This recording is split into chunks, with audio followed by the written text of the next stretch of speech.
Now, you got issues with the industry. What's going down with the industry, dog? The industry is full of a bunch of sucking, dick riding, bending over the desk ass nigga, straight up like that. Whoever don't like it, bring it, nigga. Bring it. I don't give a fuck. Bring it. Bring it, bitch. They got this new breed of rapper that's paying DJs to play their shit. Right. And, you know what I'm saying? They the record label executives, and it's like there's too much of that going on. Right. You know what I'm saying? Let me be me. Let me be the artist that I am and just play my motherfucking music. You know what I mean? Exactly. Now they want you all up under this, you know, sitting at the going to dinner with them and shit like that, and you know, all that favor for a favor shit. I don't get down like that. Look, I give you the music, you give me my money. That's it. A lot of the love I had for wanting to be a part of the industry is not there anymore.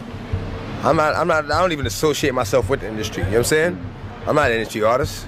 I'm an artist in the industry. I get a little uncomfortable. I get uncomfortable. Like he said something to me one time, a long time ago. He told me he'd take me shopping. I looked at him like, what'd you just say? Let me move, man, before I do something. You're gonna make me mess up the wedding. Oh, that's a nice gesture. Let me get out of dude, take me. That's what the guy said. DMX had been sounding the alarm on Diddy for years. Most folks brushed it off like he was just wilding out. But 50 Cent, he was paying close attention. DMX never held back when it came to exposing the twisted game behind the music industry. He once said straight up, "This business is crawling with people who will do anything to climb up, sell out, kiss up, bend over, whatever it takes." And he wasn't just talking to make noise. He claimed he met the devil right there in the middle of it all. That's how he knew God had to be real, because the evil in that world was so deep, so dark, he had to fight tooth and nail to stay on his path. And what did they do? They sold the company. They invited me into a house and they sold it. Yeah, I am mad. You know what I mean? All right, I'm mad. I feel betrayed, man, but it. You know what I mean? It's a business and I'm gonna carry it like a business. But my music is still my fucking music. And you play my music, you play on my life. You play on my life, nigga, you're gonna disappear. You know what I mean? Yeah, things are definitely changing there, man. Yeah, they got a whole new staff now, so I gotta go in and see what's up. DMX always said he was in the industry, but never of it. He didn't follow their rules, didn't play their game, and that's why they couldn't control him. He walked his own road, even when it got lonely. Now fast forward to all the wild stuff coming out about Diddy. Things darker and nastier than most people could have even imagined. And suddenly, all that stuff DMX was shouting about, it don't sound so crazy anymore. He even once said he turned down deals with Diddy because the vibes were just off. One thing I respect about him is that at least he told me to my face what he felt. He was like, his voice is too rough, he's not marketable. Maybe 3 weeks later when he found out I was getting signed for Def Jam, he was like, yo, I'll lace your pockets. I'll double what they gave you and lace your pockets. I'm like, if you didn't know what I was then, you just pretty much jumped on the bandwagon now. Because if you didn't see the beast that I was then, I'm like, nah, I'm cool. So it's a legendary story. Like I told you, we sat down with Diddy, but he knew he wasn't going to sign with Diddy. He knew Diddy wasn't going to sign him. He knew in his mind that Diddy wouldn't want to take on problems right now. Yayo said that you were supposed to sign the Bad Boy. Look, they know I was talented. They just looked at it and was like, I don't want all of the stuff that comes with it. The M stumbled over it, but he didn't know the trouble that came with it. You see what I'm saying? So I was like, yo, nah. At first, Diddy passed on signing DMX, but as soon as Def Jam was ready to throw a big contract at him, Diddy came running back, trying to double up the offer like he suddenly saw the value. But X wasn't having it. He'd already caught wind of what was going down behind the scenes at Bad Boy, and he wasn't trying to get caught up in that mess. Back then, some people thought DMX was just talking about money when he called out Diddy. Like maybe Diddy was just ripping off his artists financially. But now, with all the disturbing stuff coming out, people are starting to realize maybe X meant exactly what he said. And DMX didn't stop with Diddy. Told us about Diddy. DMX was known for talking out about how wicked the industry actually was. He talked about how the industry would basically unalive people because they made more money off of you than alive. One thing that stuck in my mind is the fact that DMX said that he never saw Biggie smile until he passed away. He explained that you would always see happiness in a person's smile or even in their eyes, and he literally didn't ever see that from Biggie until he was in his casket. In the same interview from a long time ago, he talked about how Diddy would rip off his artists and steal their publishing. a never saw Biggie smile until after he died. And the Hypnotized video came out. The Hypnotized. I was like, oh! Like a smile brings a whole other light to your your face. Like, I mean, it's kind of hard to explain. I'm really good at words, but it's hard to explain what a smile does for a person. Because you don't just smile with your mouth. You smile with your eyes. Like, like a true smile can be seen even if a person is covering their mouth. Well, locks got signed before I did. Even though I bought the locks to our riders, they got signed. They were a safer group. Pop signed them. And it was a blessing and a curse because they were sure they were happy about getting signed first, and they were on the Benjamins and shit was going. But then he made them jiggy and put them in suits and made them write lyrics for him and took all that publishing and like, damn. I'm glad I didn't, And this isn't the only thing that DMX talked about. He also talked about how there were people in the industry that basically wanted to take you out to dinner and stuff to get a hold of your music. And you cannot tell me that DMX was not talking about Diddy, because the first thing that I thought of is when 50 Cent said that Diddy asked to take him shopping. DMX even explained how some of these artists would sleep with music executives to get up in the industry. And now that we know how Diddy rolls and what he was doing with people's careers, I almost guarantee you the person that DMX was talking about was... He spoke on the shady things some new rappers were doing just to land a deal. Things that had nothing to do with music. Rumors were flying about certain artists doing favors behind the scenes for label execs, just to get a track played on the radio. And guess who's right in the center of those same rumors? Yup, Diddy. DMX even dropped a whole track called The Industry where he exposed all of it. He didn't sugarcoat a thing. He said the game ain't about talent anymore. It's about playing by their rules. They tell you how to dress, how to act, how to speak, and if you don't follow orders, you're out. X refused to be one of their puppets. He made it clear. Think of it now. He was grooming us. It's kind of like you're signing boy band groups and girl band groups because you like one or two of them and you want to see who's gonna go. It's nothing to you but a tax write-off, but you're really searching for a butt the whole time. So he was looking for my butt, Chopper butt, everybody butt. It wasn't nothing about the music. Was like, yeah, I can, and it took off to be bigger than he ever expected it to be. But Puffy coming up, he was just signing a lot of boys. Usher, it was something he figured out that R. Kelly figured out, is we can get them away from the parents. If we could get them alone, isolated, then we can get them. Once you get in a butt, it's like, you on us now. What you gonna say? I got video of me in your butt. Like, how can you ever make another record? You dig what I'm saying? I'm not an industry artist. I'm an artist in the industry. Big difference. And now, here we are in 2025, watching all his warnings hit like a prophecy. He tried to tell us about the fake ones, about the soul selling, about the snakes, and about Diddy. And the wild part? He wasn't even the only one sounding the alarm. Instead of listening to DMX, folks laughed at it. They called him crazy, said he was just another addict, washed up and done for. The media dogged him every chance they got.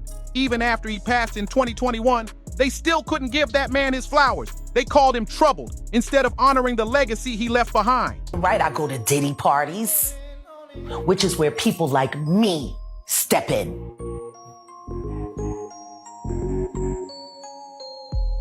To walk motherfuckers out! Cause ain't nobody stopping me when I come. Why would they talk about it? Who is there to go to? Who's gonna fucking help them?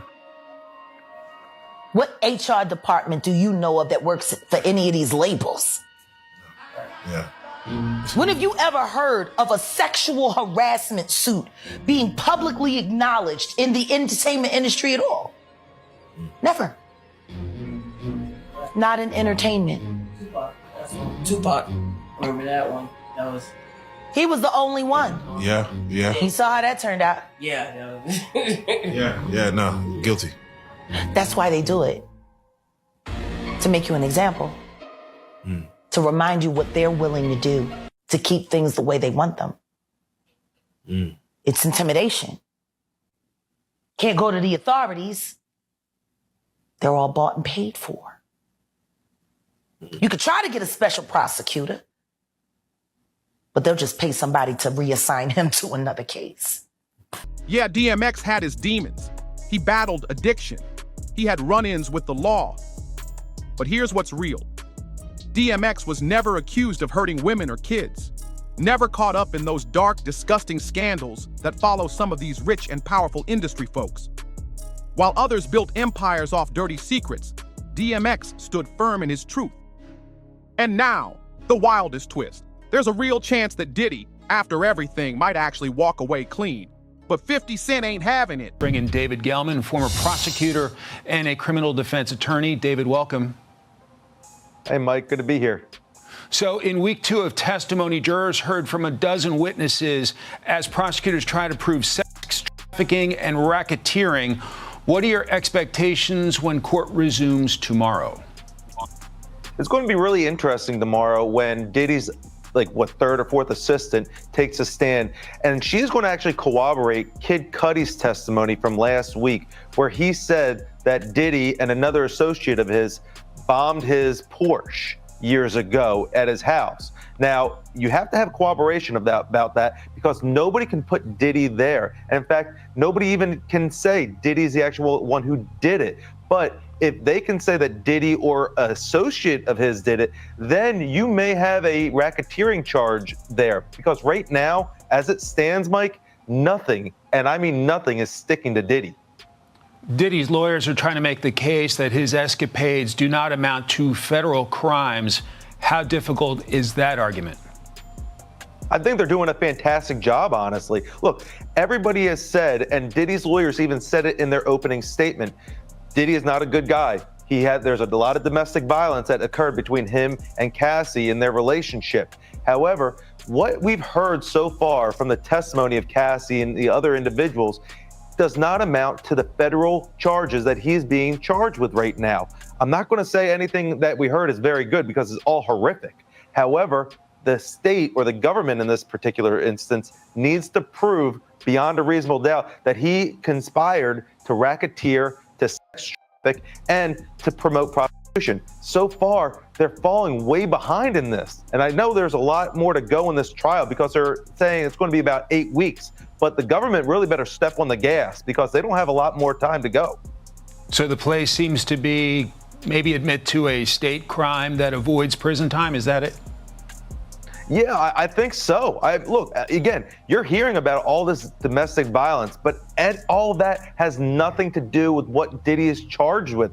There's a possibility, and I'm saying a very strong possibility right now, that Diddy could walk, that he could be spending 4th of July at home having a barbecue. He just revealed he's planning to reach out to President Donald Trump directly.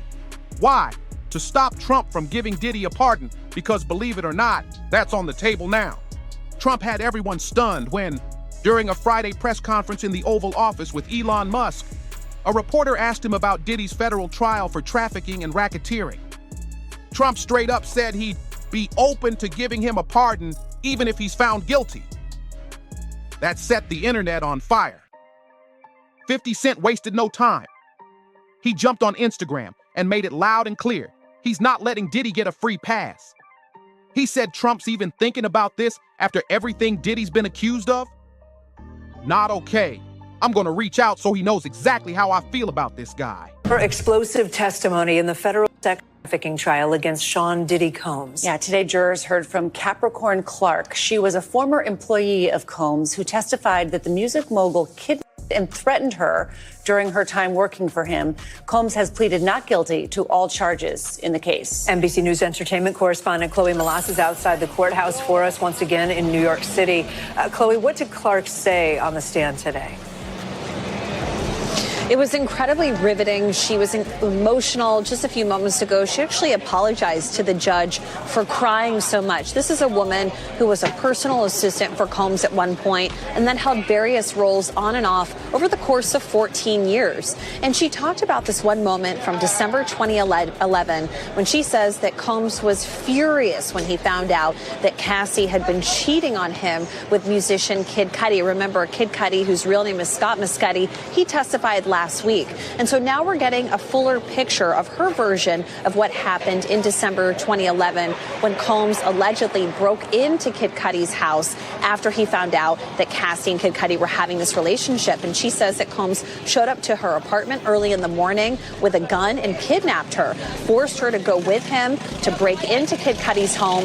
And then she said that she stayed back in the car and she called Cassie and warned her what was going on. She also says that later that morning she returned to Sean Combs' house after he had her go and get Cassie and bring her to him. She says that that's when she witnessed Combs violently beat up Cassie and her to the point that she fell to the ground in a fetal position, and that he continued to kick all the way from the front threshold of this mansion to the street. And she says that she was so worried for Cassie's life that she actually called her mother, Regina Ventura, and told her to call 911. But this is slightly different, you guys, than what we heard on the stand from Kid Cudi. Also, when we heard Regina Ventura take the stand, we didn't hear about that call from Capricorn Clark. So, it's really interesting for me to sit in this courtroom and you hear little bits and pieces of these alleged events. And so it's going to be really interesting to hear what the jury eventually thinks in a few weeks. And I also want to point out that it looks like the prosecution might actually be running ahead of schedule, and they may only have just about 4 weeks left of their case before they hand it over to the defense. And Chloe, who else are we expecting to see on the stand this week? So today we're expecting to hear from some of the individuals that got to the scene of Kid Cudi's car explosion a few weeks after this alleged kidnapping. Remember, he said last week on the stand that Combs was so angry about his relationship with Cassie going on behind his back that he was behind this Molotov cocktail being put into his Porsche convertible. And we saw pictures of the damage of his Porsche last week. So we're expecting to hear from some of the firefighters and the police officers that were leading this investigation. After 50 Cent sounded off, he doubled down with another post, this time throwing real shade. He said Trump doesn't take disrespect lightly and never forgets who sides against him. That message hit hard, especially with Diddy's name all over the headlines. And here's where it gets even crazier. Diddy's former assistant, Capricorn Clark, took the stand earlier this week and dropped a wild story from back in the day. She said after an MTV event, while riding in an elevator, Diddy complained to his manager, Chris Lighty, about 50 Cent. According to Clark, Diddy said, "I don't like all the back and forth. I like guns." Capricorn testified against Puffy on Tuesday. You was there, right? How did that go from your point of view?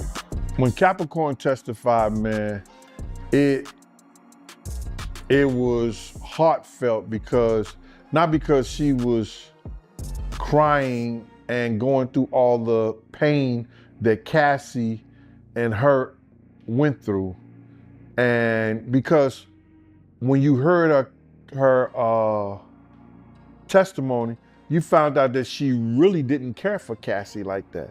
Their friendship grew. They had grown into a friendship that she cared more about Diddy because she even wrote him letters that she had a crush on him back in the day. So it was kind of weird hearing all the stuff she was going through. And in my mind, I was thinking that, and knowing who Diddy was, he probably slept with her too. That's what I was thinking. I don't know that to be true. You understand? But what people didn't understand in her testimony, because just like Dawn, that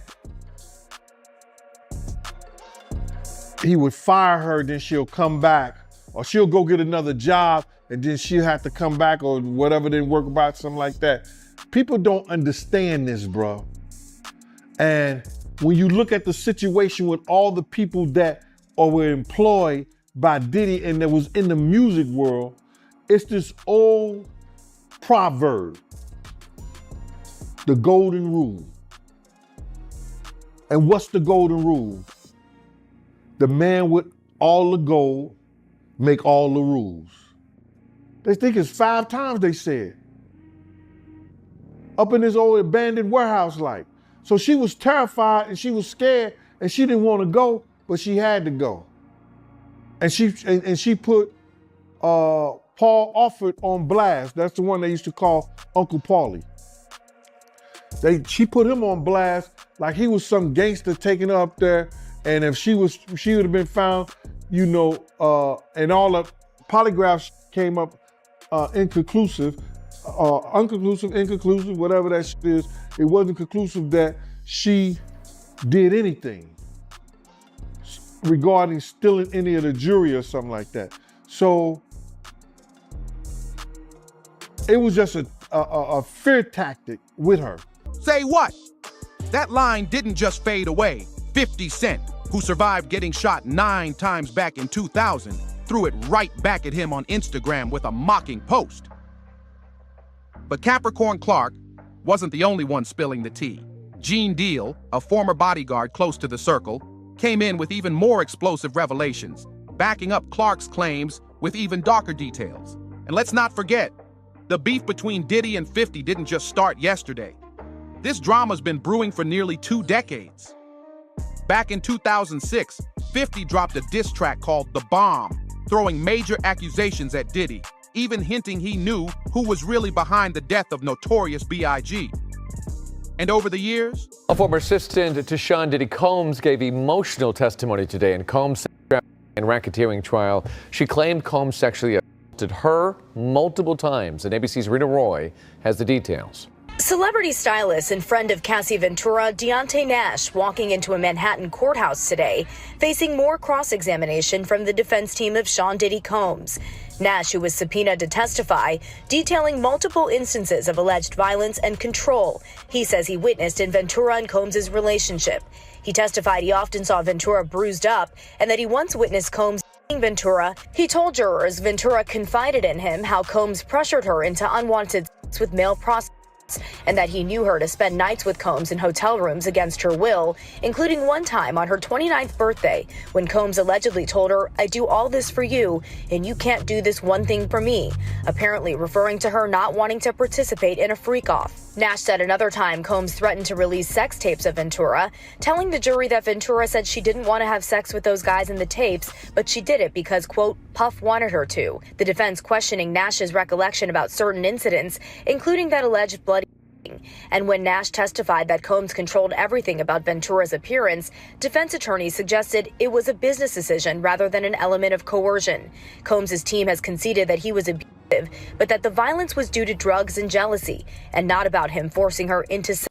A former assistant of Combs taking the stand under the pseudonym Mia, telling jurors about the times Combs allegedly forced himself onto her sexually. She says working with him was exciting, but chaotic and toxic, talking about multiple instances of alleged violence. Now, Combs has pleaded not guilty to all charges against him and has maintained that all sexual encounters were consensual. More insiders have stepped forward saying the same thing.